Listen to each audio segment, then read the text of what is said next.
Oh, today is the 4th of June. I love May and June.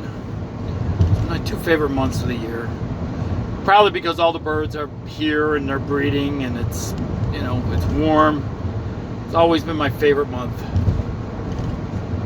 All right, this is going to be something political. I feel really led to do this. You know what? Let me try to put this in words and make it simple and not long and complicated. I don't believe anything our media says, and to be honest with you, I can usually extrapolate the truth based on what they are saying. And they speak in opposites. They are telling you one thing, trying to deflect you from what really is happening. So I'm going to use this as an example. They are going to tell you Ukraine is winning the war against Russia. They're winning. I am willing to argue that that's not true and that the Russians are probably winning. So I've mentioned many times before that I'm a little bit of a student of history, and I see patterns. It's one of the things that God has gifted me with is I see patterns. And there's two things that come to mind right now that have come to me. And if you don't know history, I'm going to keep it real quick. First incident is prior to the United States entering World War II under FDR. Okay. Hitler was knocking the socks off of Great Britain. He was bombing them nightly from across the channel, because they already took France. And we had a very anti-war feeling in this country at the time.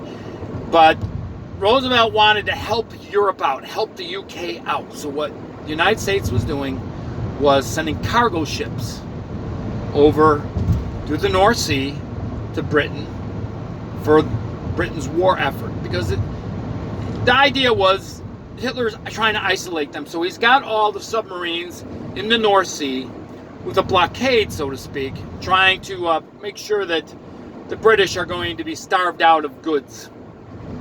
Trying to cripple them. It's just a war tactic. Well, FDR started sending convoys of cargo ships over there, and the Germans were sinking them. They were just blowing them up. And they were saying, hey, don't be aiding and abetting our enemy. Stay out of this. You're not in this war. It's not your war. We're going to take these out because you're aiding and abetting our enemy. And FDR started sending convoys over, cargo convoys guarded by battleships. And there was we were already kind of at war with Germany without officially declaring war on Germany. But we all knew how that it came to an end when the Japanese showed up and bombed Pearl Harbor. And the next incident was the Korean conflict. It was never really a war. It was never declared a war. They called it police action. And Truman, it was in the 50s, and Truman, he put General Douglas MacArthur in charge of that, the guy that was in charge of the Pacific Theater of War during World War II. Well-renowned, well-respected. He was a brilliant tactician. And he put MacArthur in charge of North Korea. Well, Truman more or less fired MacArthur. Now, a lot of people don't know why. Why did he fire MacArthur, an accomplished seasoned general as he was? Well, this is why. The Korean Peninsula was being fed ammunition and supplies and everything from communist China. Now, MacArthur, being a tactician, knew that you can't win a war if the other side is feeding them ammunition, weapons, food, everything you need. So MacArthur wanted to attack the area around where the Korean Peninsula borders China. He wanted to attack that. He wanted to go after the supply chain. Well, Truman said, oh, you can't do that. You can't do that. And MacArthur said, what kind of fool are you? Do you understand this is a war? Well, Truman says, we can't attack China. It'll escalate into a world war again. We can't do that. And MacArthur says, we got to hit these guys. We can do it. We can take this out. We can take the Korean Peninsula. We won't have a problem. Truman said no. Now, why am I saying this? Well, there's a war going on in Ukraine with the Russians. And Putin has said, stay the hell out of it.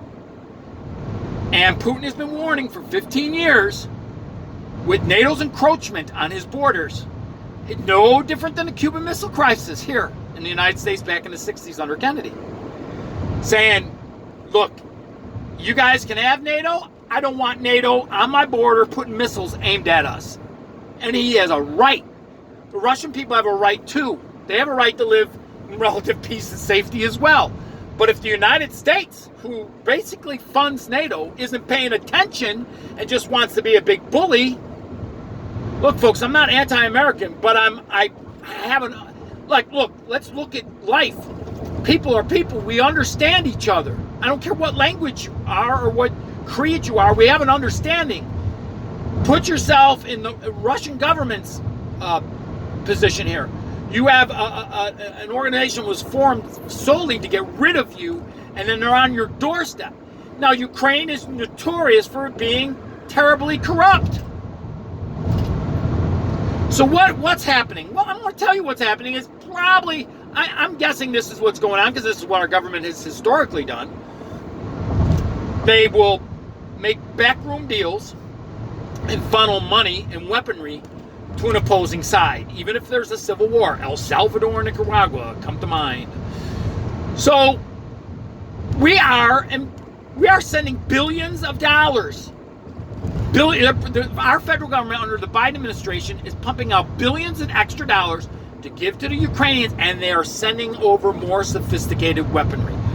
Well, if you're sending sophisticated weaponry over to a bunch of Ukrainians, you're going to have to teach them how to use the weaponry.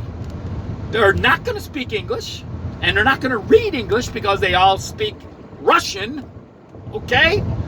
Most of them, they all speak Russian because it was always historically part of Russia, whether you like it or not, for thousands of years. So we're sending weapons, we're sending supplies, we're sending money, but we're not in the war. Now, you don't think that we got people over there that are, quote unquote, advising them using military tactics developed by us out of West Point, and we don't have so-called experts and special force people on the ground there? Let me tell you, we do. We probably do. So they've been saying, oh, the Russians are being defeated by the Ukrainians. Did you really believe that? Because we've been told for 75 years how powerful the Russians are. And the Ukrainians are just beating them back because they're better tacticians and they're better funded and they're better fighters and they have better equipment. Bullshit. Now, why do I say this? Because there is a turn of events that has just taken place where the Russians have gained key ports in key cities, and those ports are important to their navy. Now, our government's not going to talk much about this, but now we're sending in not just the money and the weapon, we're sending in more advanced weaponry. How do you think the Russians are going to respond to that? How do you think Putin's going to respond to that? This guy isn't to be trifled with. I don't care if you like him or you hate him. I really think that he would like to stay in his lane, make his country, he'll stay in his lane. You don't have to bully him. Give them the respect that they deserve, and let's go on with it. Trump was right about that. Getting along with other countries without being a warmongering piece of shit nation. And I love our country, but man, we have been in the business of playing these freaking regime change bullshit shit for years. We shouldn't be. We got more in common with the Russian people than we do with any of our so-called allies in the Middle East outside of Israel. Do you think we have anything in common with Saudi Arabia? Do you really think we do with the people there? with that culture, let's say with the culture, we don't. But we got a lot in common with the Russian people. We have the same values, whether you think it or not. And they are as conservative as you get. And the Chinese are too. None of that non-gender, non-binary crap with them. You really think about it. All I'm trying to tell you is this administration is a freaking utter disaster with everything. Just go to the grocery store. I don't have to explain anything else to you. Just get in your vehicle and go to the gas station. I don't have to explain anything to you. Biden supposedly has a 35% approval rating among Democrats. How do you even have a 35% approval rating? It's 35 people out of 100. Are they? Yeah, they probably are. So the point I was trying to make with this was there are parallels between MacArthur in the Korean War, Korean police action, and there are parallels prior to our involvement in World War II under FDR. There is a lot of parallels. Now, history always repeats itself, it seems. You need about 100 years before you need to get the generation that dealt with that bullshit dies off, and this is where we're at.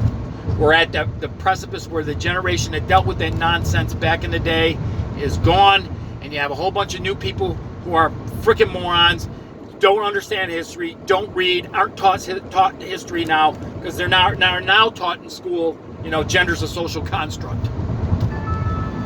So, having said that, I hope I'm wrong. But it looks like it's very possibly this whole thing with Russia is going to escalate, because if I was Putin, I would take advantage of the divisiveness in the United States and the unpopularity of this administration. And he knows that if this escalates, it will be the death clock for the Democrat Party, which is already in shambles. But he also realizes it could unify the nation. And the media is going to try to use this. Pay attention to what I'm saying now. The media is going to try to use this to rally the population to come together. The sad thing is there are a lot of people that think like me. I'm not going to join ranks with Americans who think gender is a social construct. I use this term all the time because it is the most ridiculous bunch of bullshit I've ever heard in my life. It's more ridiculous. It is, and I use it all the time because it explains it all. We have a Supreme Court justice who, under questioning, says, I'm not a biologist to define a woman. Well, I'm not a biologist to determine a rooster from a hen. Okay? I don't have to be a biologist to figure that out. I don't have to be a vet to know what a dog is either. And I don't have to be a vet to know a male dog from a female dog and the roles they carry within dog society. Freaking, we've been reduced to earthworms. That's what these human beings want. They want us reduced to the level of earthworms. And look at the biology of an earthworm and you'll understand what I'm getting at. So, don't believe the media. Don't believe anything they say, and always think in the opposite direction of where they're trying to lead to you. Because that's where the truth lies. In the opposite place that they're trying to tell you what to believe. So, I hope that's of use and help. Sorry about the rant. I just had to get it out because I see the connections. I see this connection to the past that I'm worried that we're going to repeat, that's going to lead into nonsense. And I'm praying to the Father of Lights that this is not going to go down the way I feel it's going to go down. Till next time.